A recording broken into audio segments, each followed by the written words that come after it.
Le développement du journal. Toujours pas d'entente au niveau du Sénat pour la reprise de la séance de ratification de la politique générale du Premier ministre Jean-Michel Lapin. Mais les tractations se poursuivent en vue d'y parvenir, a assuré ce lundi le président du Grand Corps, le sénateur Karl Murat-Cantave, qui informe avoir eu ces derniers jours des discussions avec les différents groupes et le président Jovenel Moïse, appelle le chef de l'État à faire un sacrifice pour débloquer la situation en engageant un dialogue entre l'exécutif et le législatif. Il a par ailleurs indiqué que le groupe des 4 sénateurs de l'opposition radicale qui auraient des exigences non révélées dans la presse est disposé à discuter avec le président Jovenel Moïse. Le sénateur Karl Murat-Cantave au micro de Jean-Louis Fanfan. J'ai dit qu'il y a 3 possibilités. Parce que si dans le Sénat, c'est la tyrannie qui est liée. Si dans le Sénat, on a dit, ou pas ni affaire loi, ni affaire constitution, ni affaire règlement, que loi en faveur, que loi pas en faveur, ou à craser, ou à briser, eh bien nous pas dans le Sénat encore. Donc il y a 3 choix. Ou bien dialogue a abouti, tout le monde veut nos morceaux, dans ça ouvre les. Les me dit ça, me préciser pour ne pas porter pour moi, prendre ça et mal interpréter. Moi pas dit monsieur groupe des 4 demandé quoi que ce soit dans le gouvernement. Matin pas préciser le matin dans invité du jour là avec Marie-Lucie Bonhomme, pas préciser. Pas jamais dit que monsieur groupe des 4 demandé quoi que ce soit au niveau du gouvernement. Même dit que il y a des bagages qui dit tout haut, mais il y a d'autres bagages qui dit tout bas. Et si il y a d'autres bagages qui dit tout bas, la crise a 2 composantes, une composante sénatoriale et une composante extra-sénatoriale. La composante sénatoriale, j'ai répondu avec les autres sénateurs.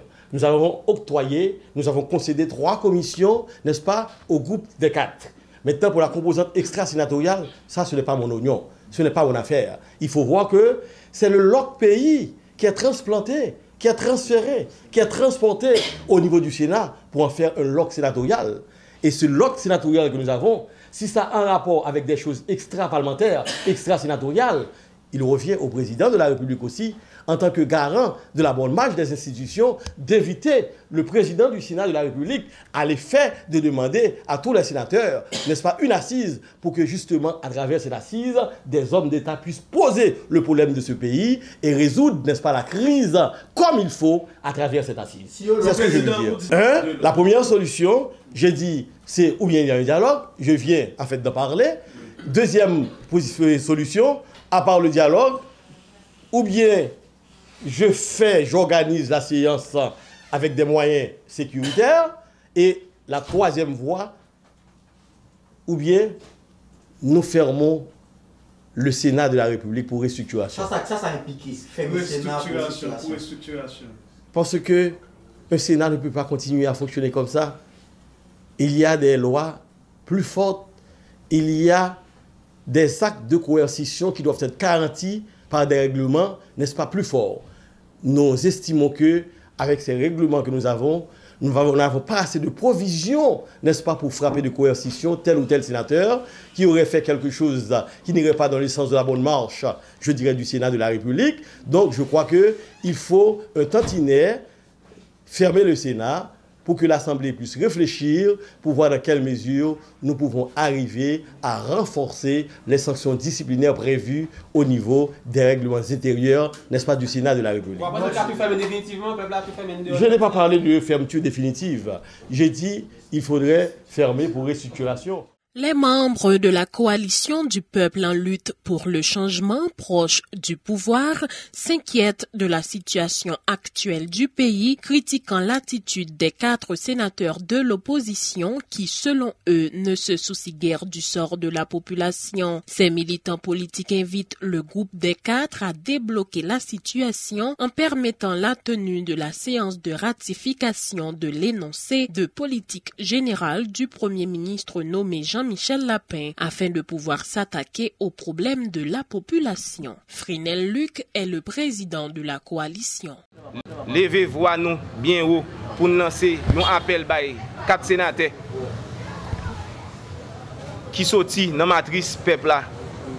Même gens avec nous pour ne pas quitter la tortillage conduit dans tout fait noir.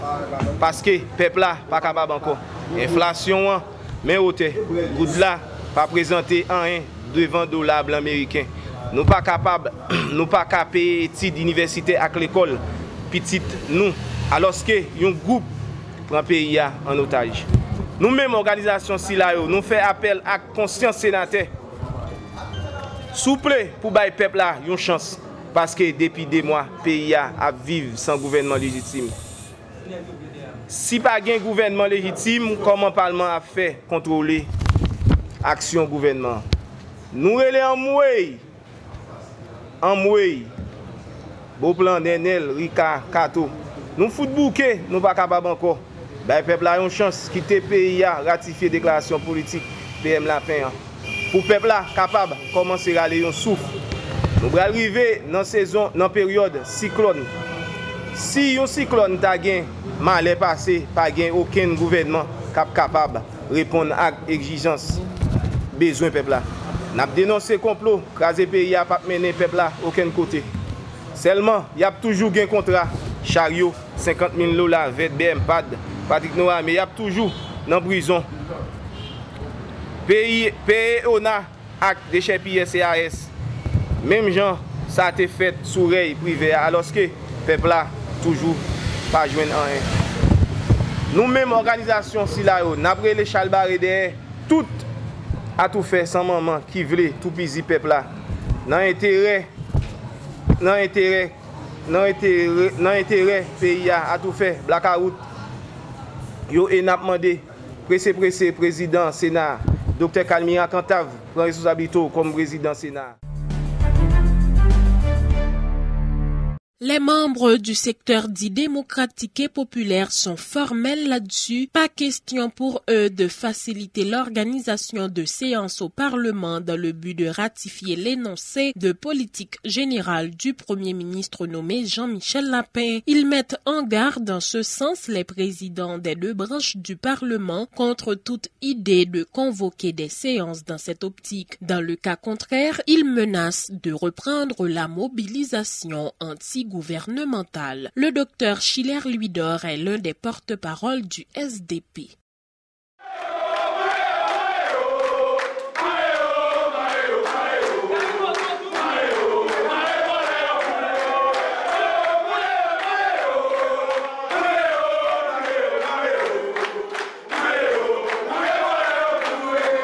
Napti, bataille là, il n'y a pas de jour, pas de date.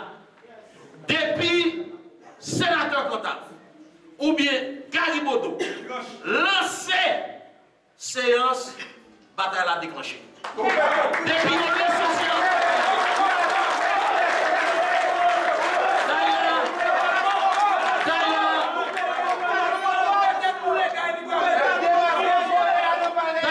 la position du peuple haïtien est claire. Tout mandat révoqué dans mon moment de parler là.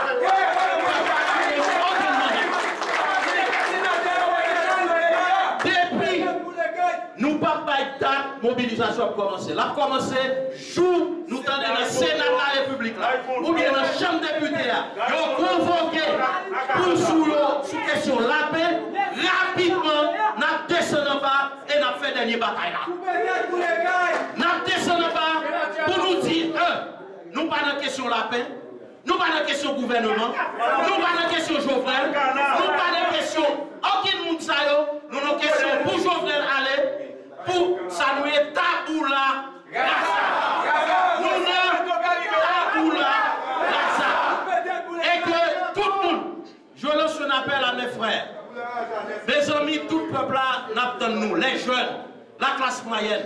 Nous pas nos bagages sectaires, c'est pour question de famille Lavalas. C'est pour question de secteur démocratique, de Petite Dessalines, de Corène. C'est nous tous qui prenons mettre main parce que c'est nous tous qui avons souffert. Nous mettons main pour nous déboulonner Jovenel, pour nous déboulonner le système ça qui engendrait corruption, impunité. Nous clair, nous petits 4 sénateurs, nous avons, nous petits députés de l'opposition, nous avons.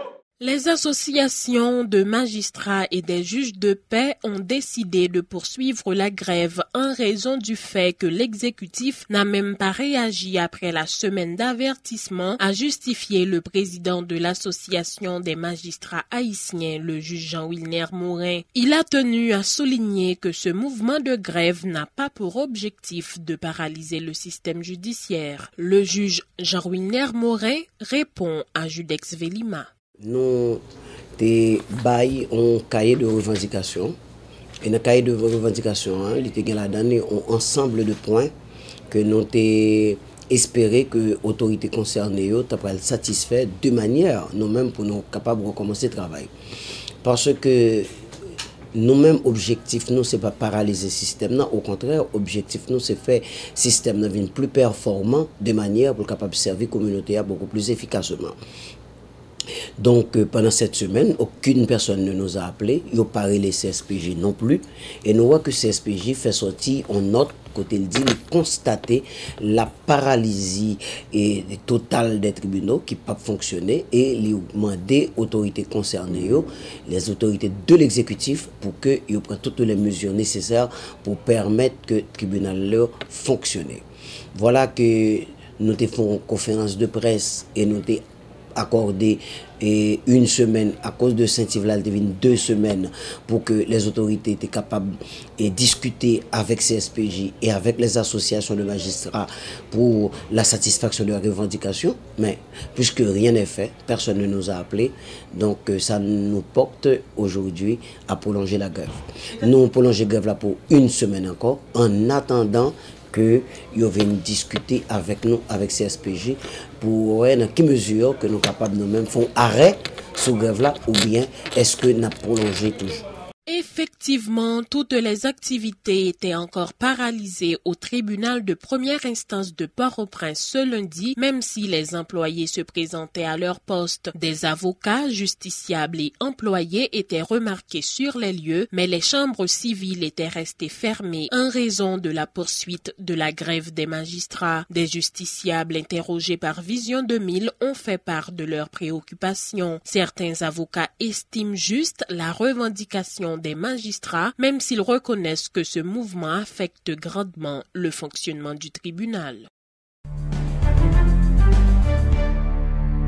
Les responsables de la faculté de génie civil de l'université Ruben Lecomte ont organisé dimanche dernier une cérémonie de graduation à l'intention des étudiants de la promotion 2013-2018 de l'établissement baptisé Carl Kuhlman. Ce sont au total 65 jeunes ingénieurs des deux sexes qui font donc leur entrée sur le marché du travail, s'est félicité le doyen de la faculté de génie civil, Franck Germain. Il invite les récipiendaires à cultiver le sens du professionnalisme et du travail bien fait afin de faire succès dans leur carrière professionnelle. Suivez. Vous êtes maintenant appelés à apporter votre contribution au développement de votre pays. Et votre diplôme vous ouvrira les portes d'une belle carrière professionnelle. Ingénieur, gestionnaire, comptable, le pays, plus que jamais, a besoin de vous. Je suis certain que vous saurez faire preuve d'honnêteté et vous montrer à la hauteur des défis qui se présenteront à vous dans les années à venir.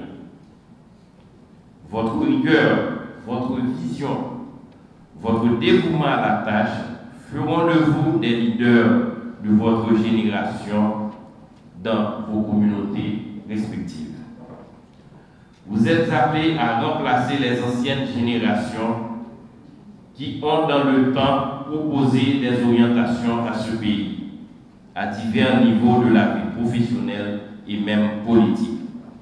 Il vous faudra faire preuve d'humilité en favorisant la continuité dans vos interventions, mais surtout d'innovation face aux choix que vous aurez à faire.